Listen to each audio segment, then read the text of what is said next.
Greetings, I'm Barrett, and welcome to Meet Me at the Table. We just finished our epic playthrough of the Seventh Continent. Sadly, Mary Kingsley and Elliot Pendleton did not survive the Voracious Goddess curse. They'll have to try again some other time. It was a long, grueling journey, but we didn't quite make it. We got really close, I think, but we'll never know until we play again. I just want to do a quick recap and review video of the game itself and my opinions of kind of what's going to be coming in the future. First, I'd like to start with the components and the actual part of the game that matters, and that's those cards. The cards are a really great concept. I like being able to kind of adventure through the whole continent and not really know what's coming next because some of the cards have lots of different numbers that you could pull. I thought that was a really great mechanic and I really liked how that worked. The characters and figures, all the little miniatures, they're kind of small. I understand why they did it that way because we had those big miniatures on the cards. It would be really tough to see what's on the card, look for those other numbers, and things of that nature. So I understood why they're so small, but it would have been kind of nice to have them bigger. I haven't painted mine. I know there's some tutorial videos out on how to paint them, so if you are looking forward to doing that, I would check some of those out. I don't know them off the top of my head, I apologize. But if you're interested in painting, that's the route I would go. As for the cards themselves, there is one thing I do recommend, and that's sleeving them. But what sleeves should you use? I did pick up some of the sleeves from Serious Poulp. And if you can get your hands on some of these are really good, especially for the cards you're going to shuffle a lot. Basically your action deck. Any of those exploration cards, they're good to have these sleeves for. I found myself shuffling them, and even if you notice in the video a couple times while I was shuffling them with these card sleeves, they did manage to actually break the card sleeves. Maybe I'm just an aggressive card shuffler, I don't know. But that being said, these were really good for those cards. I also picked up some Mayday card sleeves that worked really well for just the cards themselves. That way I could fit more in the box. These are a lot thicker, the one from Serious Poulp. They're very thick indeed. But the ones from Mayday Games weren't too bad. They're a lot thinner, especially if you get the 100-pack ones. You can get them and just put the other cards in here. It protects them enough, yet they're not thick and over bulky. The dice that they came with were okay, but I did like the thematic dice that we were able to use. I thought they gave a nice little flair to the game. The rulebook itself is really well written. It showed a lot of the things we needed to know, though I did find myself going to the internet with a few random questions that I wasn't quite sure on. And there's a very good community out there that can help you, and they can usually do it spoiler-free.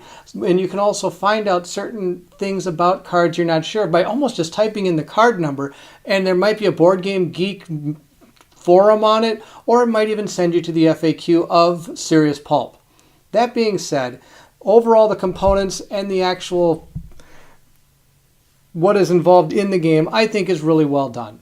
The playmat that I got as an extra bonus that I kicked in for the Kickstarter, it was kind of cool. It's a neat little thematic thing, but it's not needed. But I will always use it due to the fact that it does kind of give a little bit more control over where the board is. Some of the things I wasn't a fan of is the idea of saving the game.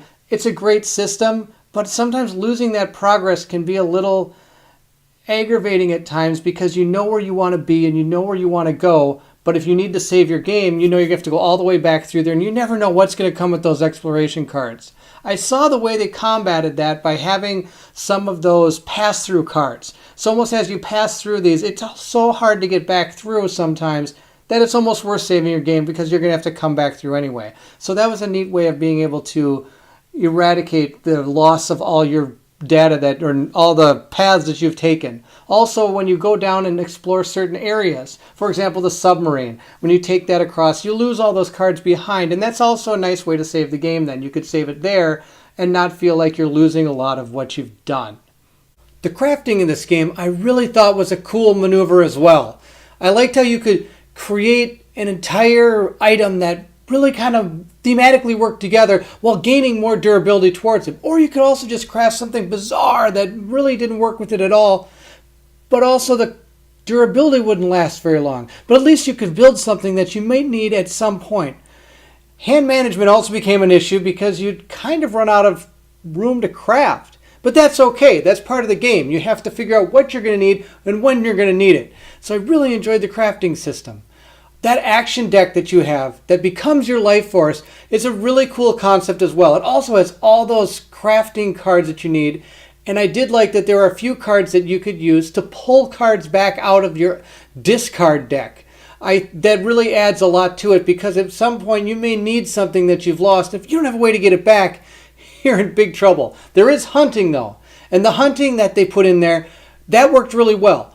Overall, all the different things with all the different cards worked really well. I thought it was great. Even having cards that affect the way the hunt worked, and then as you hunted in a place too many times, it became way hard to hunt there. I thought that also was thematic. The game is also not wanting to go back to a place that's finding that people are hunting in. That's kind of thematic in a way. So that was really a great thing too. Sadly, playing through the game, Mary Kingsley died to a poisoned dart. And Elliot Pendleton, well, he met the giant rockworm, and that was his end.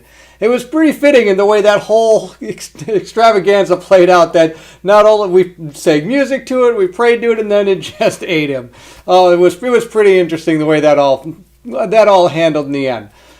That being said, the expansions that were being used in this game were the original ones from the Kickstarter.